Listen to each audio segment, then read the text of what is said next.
에스겔 11장 19절 말씀부터 보겠습니다. 19절로 21절까지.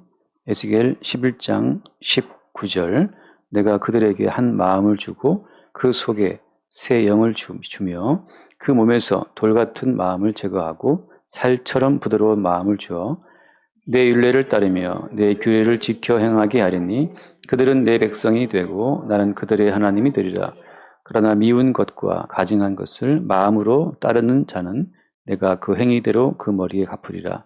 나 주 여호와의 말입니다. 아멘. 여기 19절 말씀에 내가 그들에게 한 마음을 준다라고 되어 있잖아요. 한 마음. 하나의 마음이죠. 분리되지 않은, 나뉘어지지 않은 일치된 마음을 준다라고 하는 겁니다. 근데 그 일치된 마음이라고 하는 것이 어떤 마음이겠습니까? 그러니까 누구를 위해서 어떤 목적으로 주께서 우리 가운데 이 하나의 마음을 주시는 거죠. 가족 같은 경우, 가족도 우리가 한 마음 되기를 바라잖아요. 가족도. 부부 사이에도 한 마음 되기를 바라고. 근데 부부 사이에 한 마음 되기를 바라는 것은 왜 그렇습니까? 그 부부로 이루어지는 가정을 위해서. 또 회사에서 사원과 사장들이 한 마음 되기 바란다? 뭐 때문이에요? 회사의 어떤 발전 이익을 위해서 그렇게 되겠죠. 그러니까 어떤 조직이든지 간에 항상 다 그들은 한 마음 되기를 원합니다. 뭐 우리 옛날에 홍명보 월드컵 팀이었나? 그것도 원팀, 원팀, 원 스피릿 뭐 그러잖아요. 똑같아요. 여기 나오면 똑같아요. 한 마음, 한 영, 원 하트, 원 스피릿 뭐 그런 거겠죠. 근데 중요한 것은 뭐냐 하면 누구를 위하여 무엇 때문에 한 마음 되기를 바라는가라고 하는 거죠. 결국은 거기에 뭐가 들어있습니까? 자기 중심적인 한 마음을 다 바라죠. 누구나. 남편 입장에서 한 마음은 남편 중심이 되는 한 가정을 원하는 거고, 아내가 원하는 한 마음은 아내 중심의 가정을 또 바라보고 한 마음을 말하거든요. 사장이 연설할 때, 가족 같은 회사가 말할 때는 그 사장 뜻대로 움직여주는 회사 될 때 그거 말하는 거고, 사원들도 달라요. 사원들은 돈 많이 주면 좋아하겠죠. 사람마다 다 각자 다른 기준을 두고 한 마음, 일치된 마음을 말하기 때문에 인간 세계에서 한 마음 사실 없어요. 그렇게 나뉘어져 있는 인간 세계에 우리 주님께서는 한 마음을 갖는 한 새로운 민족을 만들어내시는데 그게 이스라엘 민족이란 말이죠. 근데 하나님께서 한 마음을 주고 한 영을 주어서 창조해내시는 그 이스라엘 민족이라는 그 민족은 어떻게 하나의 마음이 되는 것이냐라고 하는 거예요. 여기 말씀 보면 어떻게 되어 있습니까? 19절 말씀에 내가 그들에게 한 마음을 주고 그 속에 새 영을 주며 그 다음에 그 몸에서 돌 같은 마음을 제거하고 살처럼 부드러운 마음을 주어라고 하잖아요. 주어. 그 다음에 내 율례를 따르며 내 규례를 지켜 행하게 하겠다라고 하는 거예요. 자, 한 마음을 주고 새 영을 주는 것은 뭐 하려고? 율례를 따르고 규례를 지켜 행하게 하려고. 여기서 이제 많은 분들이 율례를 따르고 규례를 지켜 행하는 어떤 민족, 백성을 말할 때 여기서 이제 많은 제가 공부했던 신학교 교수님들이나 많은 분들이 이 봐라 한 마음이 오고 새 영이 오면 결국 율례를 따르고 규례를 지켜 행한다고 되지 않느냐. 그러니까 당신이 성령 받았다면 말씀대로 살아야 되는 것이고 율례를 따르고 규례를 지켜 행해야 되는 것이 맞지 않느냐. 결국은 다시 돌아가요. 어디로? 율법으로 돌아갑니다. 말 됩니까? 한 마음을 주고 새 영을 주어서 결국은 그 딱딱한 돌마음 다 빼버리고 나서 결국 율례를 따르고 규례를 지켜 행하는 그 백성이 되게 하겠다라고 하는 이 말씀 그대로 보면 그 말이 맞는 것도 같잖아요. 다시 이렇게 여쭤보겠습니다. 율례를 따르고 그다음에 규례를 지켜 행한다는 것은 어떤 걸까요? 율례를 따르고 규례를 지켜 행하는 것의 그 마지막은 뭐겠습니까? 율례를 따르고 규례를 지켜 행하는 그 마지막은 신약적인 입장에서만 이게 정의될 수 있는 거예요. 구약 속에서는 답이 없어요. 제 아는 목사님 한 분도 구약 전공하고 미국에 유학 갔다 오신 목사님 약간 정신 이상해서 돌아왔습니다. 왜냐하면 구약 속에는 아무리 봐도 신약의 예수가 없어요. 안 보여요. 하는 말처럼 모든 구약 성경을 예수님이 예수님이 해석하신 것처럼 우리는 예수 그리스도의 해석을 통해서 구약을 봐야 되고, 예수 그리스도의 모든 말씀은 사도들이 또 자세히 해석했던 것처럼 사도의 말씀들을 통해서 예수 그리스도의 말씀을 보고 예수의 말씀을 통해서 구약을 봐야 되거든요. 구약 속의 구약을 보게 되면 길을 잃은 우리는 미아가 됩니다. 그래서 여기서 말하는 율례를 따르고 규례를 지켜야 한다는 이 결론은 무엇이 결론은 무엇이냐? 말씀 보겠습니다. 로마서 3장 말씀. 로마서 3장 19절 말씀입니다. 이게 규례를 지켜 행하는 결론이에요. 3장 19절 말씀입니다. 3장 19절 함께 볼까요? 우리가 알거니와 무릇 율법이 말하는 바는 율법 아래에 있는 자들에게 말하는 것이니 이는 모든 입을 막고 온 세상으로 하나님의 심판 아래에 있게 하려 함이라. 모든 입을 틀어막는 것, 그래서 하나님의 심판 아래에 있게 하는 것, 이게 율례를 따르는 거예요. 율례를 따르고 규례를 지켜 행하는, 율례를 따르고 규례를 지켜 행하는 것의 결론은 뭐냐 하면 입 닥치고 심판 아래에 있다는 그 사실을 받아들이는 것, 죽어 마땅한 죄인임을 수용하는 것, 그게 진정 율례를 지키고 율례를 따르고 규례를 지켜 행하는 거예요. 제가 많은 분들 대화하면서 한 말이, 당신이 진정으로 하나님의 말씀대로 살려고 한다면 당신은 알 것이다. 죽어 마땅한 당신의 실상을. 율법을 정말 지키려고 하는 사람은 알게 돼 있어요. 하나님 보시기에 빠져나갈 구멍이 없이 죽어 마땅한 죄인임을 안다는 거죠. 율법을 설 지킨 사람들이 나 이만큼 말씀 지켰어, 나 의로, 이렇게 까부는 거지, 율법을 제대로 지켜서 제대로 얻어맞은 사람은 100번 죽어도 할 말 없는 죄인임을 알게 됩니다. 예수님이 하신 말씀이 여인을 보고 음욕을 품은 자마다 간염했다. 빠져나갈 구멍이 있어요, 없어요? 예수님 오시기 전에 바리새인들이 설 율법을 알아가지고 말이죠, 율법을 하향평준화 시켜가지고서 지들 멋대로 조작해가지고 이용증서를 써서 자기 아내를 내보내고 딴 여자 취하면서도 가능 안 했다고 우기고 있었는데, 예수님 하신 말씀이 너 여인을 보고 음욕을 품으면 가능한 것이야. 율법의 취지 그대로 들이대니까 그 앞에서 아무도 버틸 자가 없죠. 결국은 자기 의로움을 지키기 위해서 어때요? 그렇게 말하는 예수를 잡아 죽이는 거죠. 네가 말하는 기준 수용할 수 없어. 여자를 보고 음욕을 품으면 가능했다고? 나는 최대한 음욕을 이기려고 애쓰고 있었는데, 오늘 내가 낮에 잠깐 유튜브 목사님 설교를 이렇게 많이 어떤 흐름을 제가 보는 거죠. 또 분당에 어떤 굉장히 유명하신 목사님 계셔요. 쇼츠로 잠깐 올라왔어요. 짧은 영상. 자기는 항상 차 탈 때 여자 집사님들을 꼭 뒷자리에 태운다. 부득이 안 태우지만 부득이 태울 때는 뒷자리에 앉게 하고 꼭 한마디 한대요. 트렁크에 태우고 싶으나 할 수 없이 태운다, 이렇게 말한다는 거죠. 그것은 뭘 말하는 겁니까? 당신 속에 음욕이 있다는 사실을 드러내고 있는 거잖아요.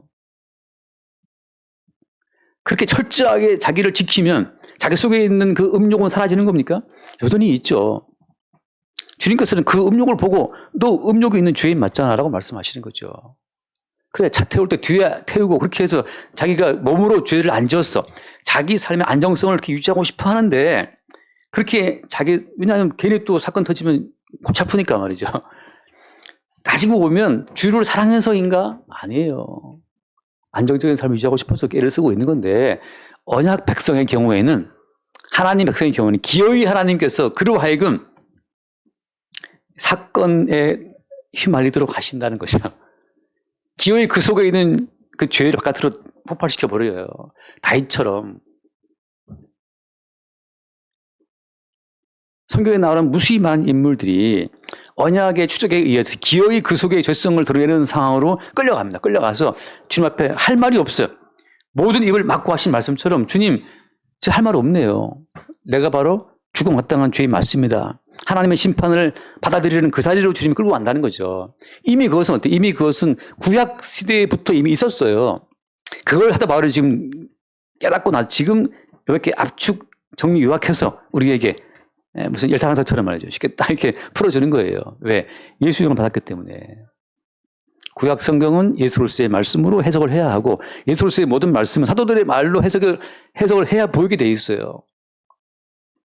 그래서 그때 말씀 봅시다. 그래서 20절 말씀, 3장 20절, 3장 20절.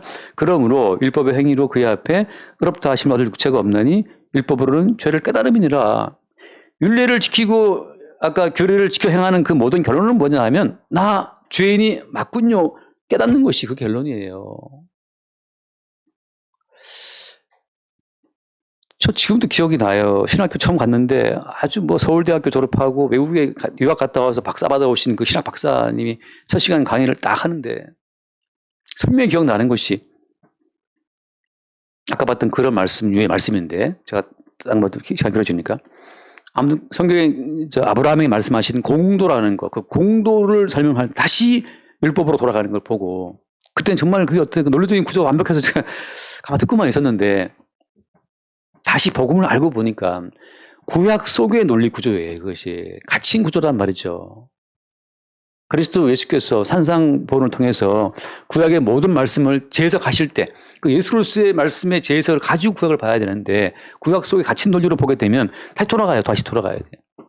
말씀 지키는 쪽으로. 그러나 모든 말씀 지키는 율법의 마지막 행위는 깨달음이다. 그 다음 21절 말씀, 21절. 이제는 율법 외에 하나님의 한 의가 나타났으니 율법과 선지자들에게 증거를 받은 것이라. 율법으로 모든 입을 막고 심판 아래에 있고 죄를 깨달아서 이제 아무 소망이 없을 때 하나님은 다른 의를, 율법 말고 다른 의를 우리 가운데 제시하시는 것이죠. 그래서 그 다음 22절 말씀, 22절. 곧 예수 그리스도를 믿음으로 말미암는 모든 믿는 자에게 미치는 하나님의 의인이 차별이 없는데 여기서 예수 그리스도를 믿음으로 말미암아 미치는 하나님의 의가 어떻다? 차별이 없다. 이 차별이 없음 이것이 한 마음이에요. 자, 다시 한 마음의 결론은 뭐냐? 한 마음의 결론은 너나 나나 다 똑같이 죽어마땅한 죄인이기 때문에 너나 나나 어떤 차별성을 두고 이야기할 거리가 전혀 없고 다만 어때요? 너나 나나 죽어마땅한 죄인인데 그리스도 예수를 믿는 믿음의 의로 살고 있다는 것. 그렇잖아요. 이게 한 마음이에요. 교회 안에서 한 마음은 뭐냐? 한 마음. 교회 안에서 한 마음이라고 하는 것은 너나 나나 하나님 앞에 아무 할 말이 없는 모든 입을 막고 그냥 닥치고 죽어마땅한 죄인, 죽음의 심판, 지옥의 형벌만을 기다려야 되는 그런 죄인인데 그리스도 예수께서 마련해 주신 그 하나님의 의를 잊고 지금 여기 앉아 있다. 개별적인 의가 다 박살나고 그리스도 예수의 의만을 붙들고 있는 그 상태에서 차별이 없는 한 마음이 이루어지는 거예요. 그게 교회잖아요, 교회. 바리새인이 보여주는 것은 명확히 지옥을 보여주는 건데 자기를 의롭다고 믿고 있는 바리새인이 따로 서서 기도해서 기도할 때, 그죠? 의롭다고 믿는 바리새인은 따로 서서 기도하잖아요, 따로. 자기의 자리를 스스로 구별한 거죠. 나는 쟤보다는 어렵다는 거죠. 쟤보다는 어렵다. 맨날 교회 들어와서 아우 쟤는 왜 저렇게 하냐. 그 항상 타인과 구별된 자리에 스스로 서가지고 말이죠. 자기 의를 내세울 때 아직 그는 뭘 못하고 있는 겁니까? 규례를 지키고 율례를 지키고 규례를 지켜 행하는 그 모든 말씀의 결론에 가지 못한 자의 모습이죠. 그래서 이 율법의 결론은 무엇이냐? 모든 입을 막고 심판에 있어서 너나 나나 차별 없이 죄인이라. 아무 차별이 없는 죄인이야. 하나님 보시기에는. 그 죄인된 자리에서 다만 그리스도 예수의 그 믿음의 의를 덧입고 있는 그것으로서 피차를 바라볼 때 그게 한 몸이라고 하는 거죠. 자, 돌아와서 봅시다. 에스겔에서 돌아와서 그래서 그럴 때 어때? 그럴 때 그 에스겔서 11장 오늘 20절 내 율례를 따르며 내 규례를 지켜 행하게 하려니 그들은 내 백성이 되고 나는 그들의 하나님 될 것이다. 그때 어때? 그때 내 백성이 되고 하나님 된다라고 하는 거. 이것은 이제 어떻게 말해요? 시험처럼 말하게 되면 머리가 그리스도이시고 그의 지체로서의 한 몸을 말하는 거죠. 한 몸. 예수님의 살과 피의 요소로만 하나 된 존재들. 그래서 다시 한 말씀 뭐예요? 고린도전서 봅시다. 고린도전서 10장을 볼게요. 고린도전서 10장 1절부터 볼까요? 10장 1절. 형제들아 나는 너희가 알지 못하기를 원하지 아니하노니 우리 조상들이 다 구름 아래에 있고 바다 가운데로 지나며 모세에게 속하여 다 구름과 바다에서 세례를 받고 세례의 뜻은 뭐라고 합니까? 항상 세례를 받고 할 때는 죽음이죠. 그냥 바다에 들어가 다 죽었다. 우리의 살아있음이 그러니까 우리 스스로의 어떤 지혜와 힘을 살아있다고 하는 것은 하나의 환상이라고 제가 늘 환상이라고 말씀드리잖아요. 환상이라고요. 지금 살아있는 것은 실지 않은 예수로서의 살과 피의 은총으로 살아있다고 하는 거. 그게 세례받은 자의 자기 인식이에요. 그러니까 살고자 애를 쓴다 자체가 이게 하나의 화상에 휘둘리고 있다는 거예요.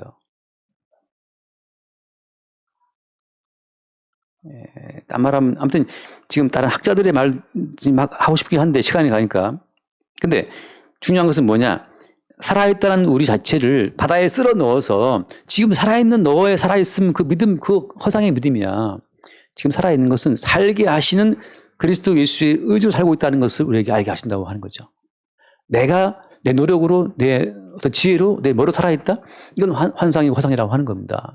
아무리 살고자 해도 차가 와서 바다 버리면 죽는 거고 뭐 아침에 신문 잠깐 보니까 전세 사기 당한 20대가 또 죽었더라고. 뭐 3명이나 죽었더라고요. 3명이나. 살아있다는 것이 하나의 꿈 같은 겁니다. 방콕, 태국에서 무슨 축제죠? 물 축제가 있는데 250명이 죽었더라고. 그 축제하다가. 뭐 이렇게 물 뿌리고 막 하는 축제가 있어요. 송가온가 하는 축제에서 술을 먹고 운전도 하고 술을 먹고 하다가 이제 250명이 사고로 죽었다 그러는데 도대체 그 축제를 막 누리는 나당에 한편 죽어나가는 거거든요. 살아있다는 것은 꿈 같은 거예요. 실제는 뭐냐? 그 바다에 쳐 넣었다가 끄집어내시는 주님의 은혜 속에 살아있는 거죠. 3절 말씀 3절 다 같은 신령한 음식을 먹으며 다 같은 신령한 음료를 마셨으니 이는 그들을 따르는 신령한 반석으로부터 마셨음에 그 반석은 곧 그리스도시라. 자, 다 같은 음식을 먹이는 거예요. 다 같은 음료를 마시게 하는 거예요. 무엇으로 말미암아? 그리스도 예수의 찢기신 살과 흘리신 피라고 하는 그 신령한 음식과 음료를 마시게 함으로 말미암아 살아있다는 우리의 살아있음의 실제라는 것은 살아있음의 실제는 떡을 먹고 사는 것이 아니고 우리를 살게 하시는 예수 그리스도의 살과 피의 은총으로 살아있다는 것, 그게 진짜 살아있다는 거예요. 그러니까 지금 여기 살아있지만 나의 살아있음이 떡을 먹고 살아있다고 생각하는 사람들은 허상에 살고 있는 것이고 십자가에 지키신 예수의 살과 피의 은총으로 살아있다고 생각하는 사람들은 실제 생명을 누리고 있다는 거죠. 이게 진짜 어려운 이야기라는 것은 우리의 이 육신의 감각은 우리의 감각은 절대 이것을 수용할 수 없어요. 그래서 어려운 겁니다.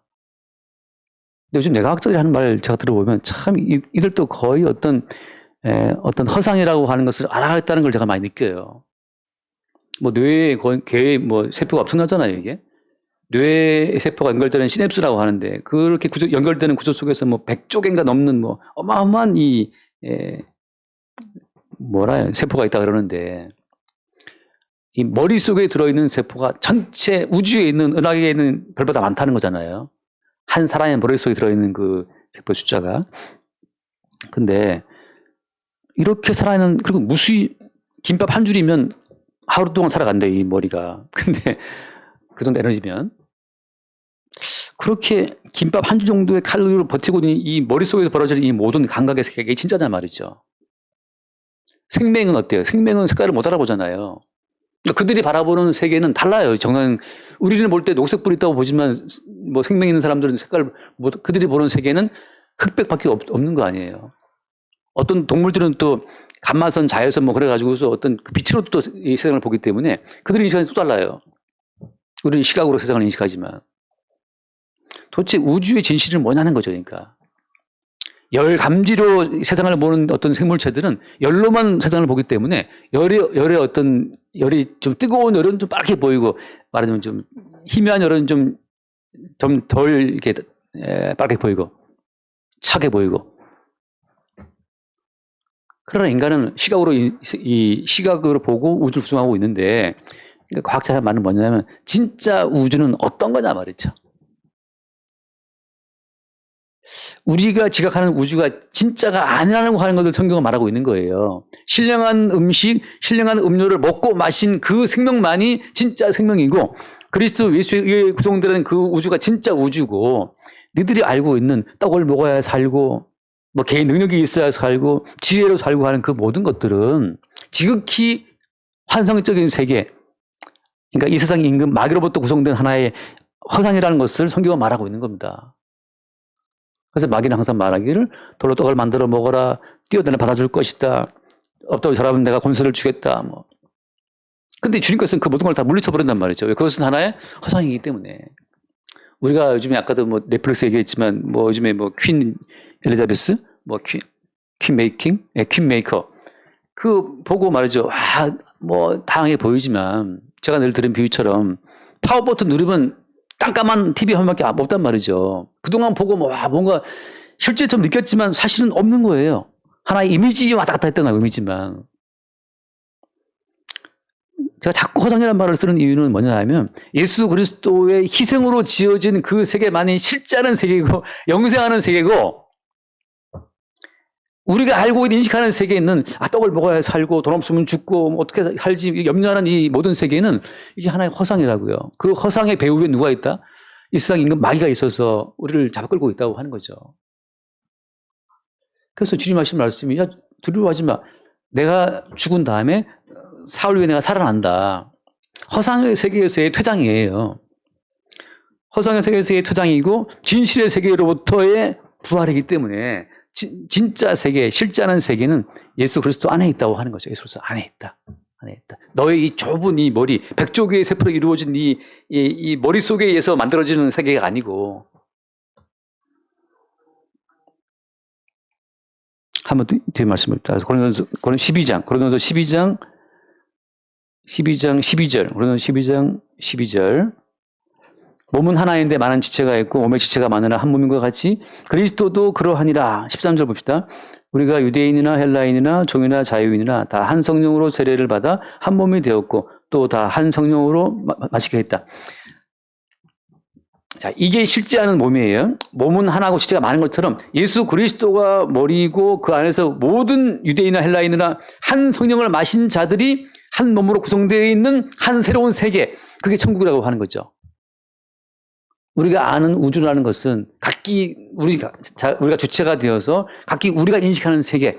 지금 또 뭐 우주가 빅뱅에서 우주가 은하계가 서로 이렇게 멀어지고 있고 말이죠. 그렇게 우리가 이해하고 인식하는 그 세계가 아니고 그리스도 예수를 머리로 하고 그의 성령을 받아서 그의 살과 그의 피로 구성되는 한 새로운 몸이 있다. 그 어떻게 무슨 말이 어렵습니까? 제가 늘 드린 비유처럼 아담이 자기의 살과 뼈로 만들어진 하와를 보고 저 바깥에 100m 밖에 있다 하더라도 내 몸과 내 살로 그 여자를 보는 것처럼 우리가 여기 있으나 저기 있으나 주님께서 우리를 바라보실 때 내 살로 지어진 그리스도 예수의 신부로 그리스도 예수의 지체로 우리를 보신다고 하는 거죠. 거기에 어때? 거기에 차별이 없는 거예요. 헬라인, 유대인, 종이나 자유인이나 그리스도 예수의 살을 먹고 마시고 한 성령을 받은 모든 자들은 그리스도 예수의 한 몸이기 때문에 차별이 있다 없다? 차별이 없는 거죠. 오른손이 왼손 보고 힘없다고 무시 못하고 그렇잖아요. 눈이 코 보고 말이죠. 못 보냐고 탓할 수 없는 것처럼 그리스도 예수 안에서 우리가 그의 머리됨을 위하여서 모든 지체가 하나의 어떤 그 몸 안에 유기적인 움직임처럼 지금도 통치받고 있다고 하는 거죠. 그래서 결론 돌아와서 에스겔서 그래서 마지막 21절 말씀 21절 그러나 미운 것과 가증한 것을 마음으로 따르는 자는 내가 그 행위대로 그 머리를 갚으리라. 나 주 여호와 말이다. 미운 것과 가증한 것은 무엇이냐? 미운 것, 가증한 것. 영어 성경에서는 이거 뭐 예컨대 디테스트, 그러니까 이 아이들 우상을 말하거든요. 미운 이미지, 가증스러운 어떤 우상들, 그것이 다 미운 거, 가증한 것인데 우상은 한마디로 말은 뭡니까? 우상은 실체가 아닌, 그죠? 그리스도 참된 하나님이 아닌 인간이 만들어낸 허상이잖아요. 그게 우상이란 말이죠. 그 대표적인 우상이 인간의 자기 자아예요, 자기 자아. 인간 평생 누굴 신었습니까? 평생 자기를 위해 살아간단 말이죠. 자기를 위해서. 그래서 자기를 위해서 만들어낸 게 다 미운 물건들이에요. 하나님 보시기에 최대의 적은 자기 자신이에요. 자기 자신, 우리 자신. 날 따라오려거든 자기를 부인하고 자기 십자가를 지고 주님께서 우리를 죽이려고. 평생 너는 너만 신경 쓰니까 예수를 믿어도 너를 위해서 믿지 않니? 그러니까 너를 위해서 끌어들이는 그 너를 내가 죽이겠다. 오빠가 십자가에. 오늘은 가난하지만 내일은 부자가 돼야지. 부자가 되는 그 자기 자아를 꿈꿀 때 그게 미운 우상이에요. 아니 하나님께서는 가난하게도 하시고 부하게도 하시고 그건 머리이신 죄 뜻대로 우리 만들어 가시는 과정에서 드러나는 하나의 그 현상일 뿐인데 우리는 그것을 내가 더 취하고 싶은 거죠. 아예 우리의 꿈을 매일매일 깨뜨리시는 그 주님이 살아계신 주님이고, 우리의 꿈이 깨진다고 하는 것은 어떻습니까? 실제 우리의 주가 따로 있다는 사실을 보여주는 거잖아요. 그러니까 내가 내 일상이, 내 계획이 깨질 때, 내 일상을 통치하시는 주님이 따로 계셨군요를 보는 그 즐거움이 또한 성도한테 있는 거예요. 도둑같이 쳐들어왔던 어떤 경비업자, 딱지 부대가 있는 것처럼 말이죠. 딱지 붙이러 왔단 말이죠. 우리 집에 왜 왔니? 딱지 붙이러 왔단다. 붙이고 가라 말이죠. 거기서 어떤 그 평안한 한때를 누리고 싶은 나의 일상이 와장창 무너진단 말이죠. 딱지 붙이러 온 그 딱지 부대에 의해서. 그때 미운 것, 가져간 것이 깨져나가는 겁니다. 내가 꿈꾸었던 내 일상은 없는 거예요. 그때 우리는 실제 우리 인생을 통치하는 다른 그분이 있었네를 그 순간 바라볼 때, 그때 우리는 오히려 기뻐할 수 있는 거죠. 이걸 누가 하신다? 주님께서 그냥 한 마음을 주고 새 영을 줘. 이렇게 주님이 그냥 진행해 나간다고 하는 거죠. 한 마음 달라고 한 적 없어요. 주님이 그냥 갖다 꼽는 거예요. 너 네 마음 꺼져버리고 내가 새 마음 줄게 하고, 한 마음과 새 영을 집어넣어서 율법 앞에 딱 세워보고 보니까 우리 할 말 없는 죄인이고, 지금 죽어도 아무 이상 없고, 또 가난하고 병들어도 할 말 없는 죄인인데 이렇게 또 살게 하시니, 이거 자체가 십자가에 죽으신 주의 은총이라를 알게 하시는 거고, 여기에서 내가 또 몰래 꿈꾸었던 나만의 소박한 꿈들이 깨져나가는 그 어떤 즐거움 속에서 우리의 주인이 살아있다는 사실을 보게 되는 즐거움이 있는 거죠. 그게 어떤 성도의 즐거움이라고 하는 거예요. 날마다 차별 없이 그리스도 예수의 의로만 살게 하시는 그 주님의 어떤 새로운 그 영, 그리고 한 마음, 그 마음 가운데 우리가 그리스도의 몸으로 또 그리스도의 그 몸된 교회로 발견되는 은혜가 있게 되길 바랍니다. 기도하겠습니다. 하나님 아버지, 한 마음을 주시고 또 새 영을 주심으로 말미암아서 우리 육신의 실상을 알게 하시고 그리스도 예수의 십자가 희생으로 이루어진 새 몸을 바라보게 하시니 감사합니다. 이미 우리 가운데 그 새 영이 주어진 것을 감사함으로 받고 새 영으로 말미암아 확인되는 참된 그리스도 예수의 지체와 몸의 비밀을 늘 새롭게 발견하고 주님을 찬송케 하여 주옵소서. 우리 주 예수님을 기도드립니다. 아멘.